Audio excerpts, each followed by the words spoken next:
out of breath and in need of an asthma pump. I know how many hours you stayed up trying to remember the order of draw, or what additive is in a light blue tube top, or what is the full name of EDTA, which, in case you forgot, is ethylene diamine tetracetic acid.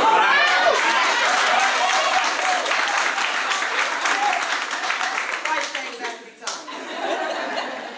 I remember how it felt to go through the 20 steps of venipuncture in your head, only to get to step 20 and realize, you forgot to take off the tourniquet. I remember how nervous I felt the first time that I stuck a needle into a living person's vein. They were looking at me like, you better get this right. And I was thinking to myself, I sure hope I don't mess up Mrs. San's vein. I even remember the nervousness that was there on the first day at externship when the phlebotomist that I was shadowing said those words that I was not planning on hearing until the second day. You're up next. But beyond all the memories, memorization, and nervousness, steps, tests, and drills, labs, tubes, and externships, lies the feeling of accomplishment in knowing that all of your hard work, dedication, sacrifice, literally your blood, sweat, and tears has paid off and not only gotten you to the finish line, but allowed you to cross it. And for that, you should be applauded. Yes.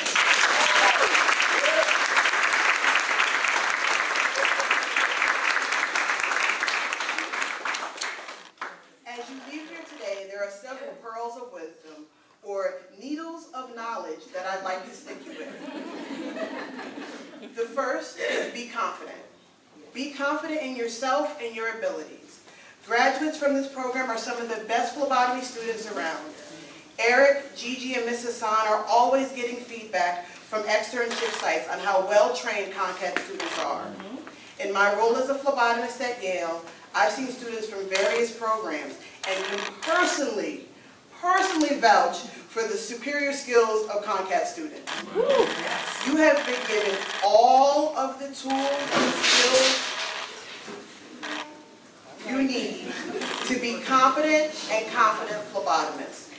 But be careful not to confuse confidence with conceit or cockiness. To ad-lib a quote by the philosopher Socrates, a man who thinks he knows everything has a lot to learn. There will always be someone who can teach you something. Be open and secure in your knowledge to realize that there is always something more deep that you can learn. Second is be compassionate. Although many think that we are just phlebotomists and our only job is to get blood, we are really much more than that. I cannot tell you the number of times I've had patients sit in my chair for extended periods of time just to use me as a listening ear so that they can talk and vent about their health issues or lives, or how many tissues I've given out, or hands I've held, or supportive pats on the back, or hugs I've given to patients who just need a little pick-me-up. This job is not only about your skill, but about your attitude.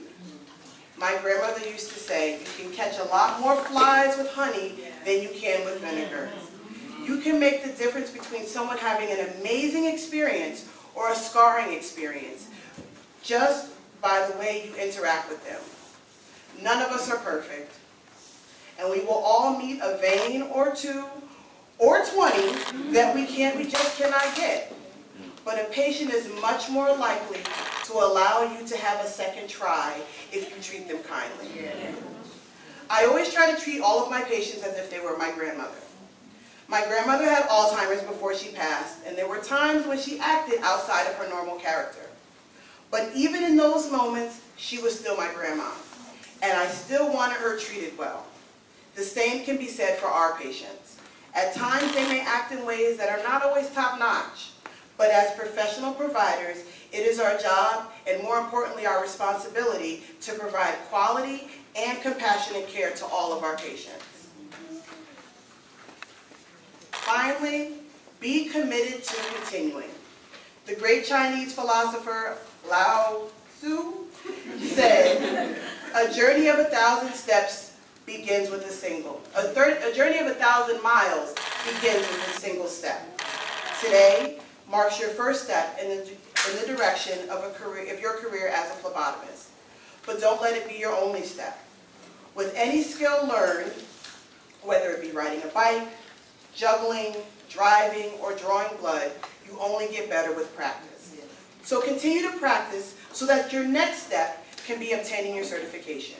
Continue stepping forward toward obtaining employment. Continue to utilize the tools provided here to help you. Once you have secured a job, continue to improve at your job to be the best phlebotomist you can be.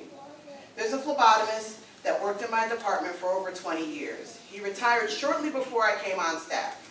To this day, there are patients that ask for him, every one of them recounting stories of how amazing a phlebotomist he was.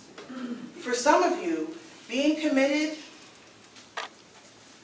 to continuing means developing yourself and your skills to the point that you are the phlebotomist people are fondly remembering and always looking for. For others, being committed to continuing means using the skills obtained during the last 5+ months to further advance your education. Whatever road you take, keep going forward. And before you know it, you will look back and realize you've traveled 1,000 miles thanks to this one step in the right direction. Congratulations to each one of you on a job well done. I am proud to welcome you to the growing circle of alumni and wish you many successes as you move onward and upward. Congratulations.